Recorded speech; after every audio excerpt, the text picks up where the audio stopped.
When solving problems in stoichiometry, it's convenient to define or to use the concept of moles of reaction. Moles of reaction is a measure of the extent to which a reaction has occurred. And so we define that we say that 1 mole of reaction has occurred if the changes that have occurred correspond to the coefficients indicated in the balance equation. So uh, the changes that occurred in moles correspond to the coefficients indicated in the balance equation. So for example, let's look at this balance equation right here. N2 gas plus 3H2 gas leads to 2NH3 gas.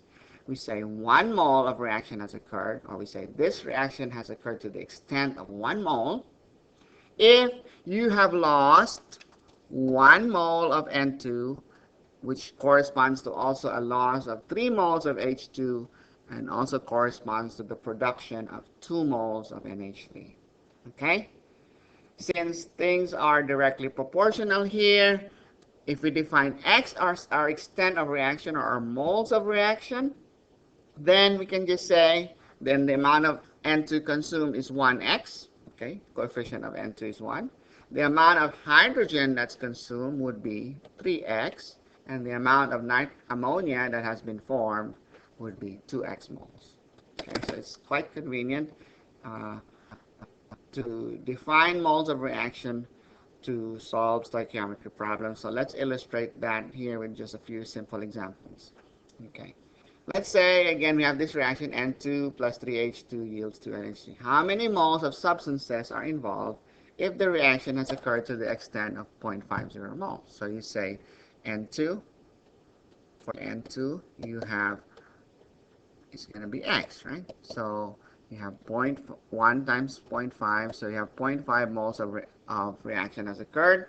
So you have 0.5 moles of N2 that has been consumed. Now, if you want to be really precise about the way this is done, it's really 1x. And when we say 1x, we really mean 1 mole of N2 per mole of reaction, okay? And x itself, okay, is 0.50 moles of reaction. So your mole reaction cancels out, so you can say change in moles of N2 is equal to 0.50 moles of N2. Okay?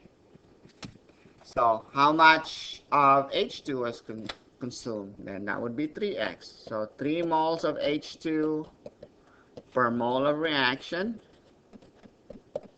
times x moles of reaction. Okay? So this is for H2. So that would be 3x, right? Coefficient of hydrogen is 3 here. So that gives you, let's extend this page, 3 moles of H2 per mole of reaction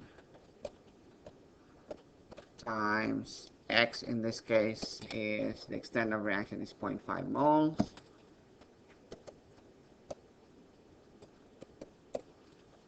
And mole reaction cancels. 3 times 0.5 is 1.5 moles of H2. And since H2 is a reactant, we say if the reaction has occurred to the extent of half a mole of reaction, then that means you've lost 1.5 moles of H2, which sort of makes sense because if 1 mole involves the loss of 3 moles of H2, then half a mole of reaction would involve half as much, the loss of half as much H2. Half of 3 would be 1.5.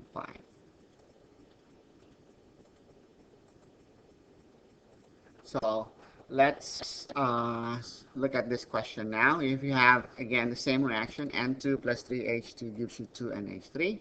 Let's use the concept of moles of reaction to calculate moles of H2 and N2 consumed if 0.6 moles of ammonia are produced. Well, okay, 0.6 moles of ammonia. Remember what the changes in moles are going to be?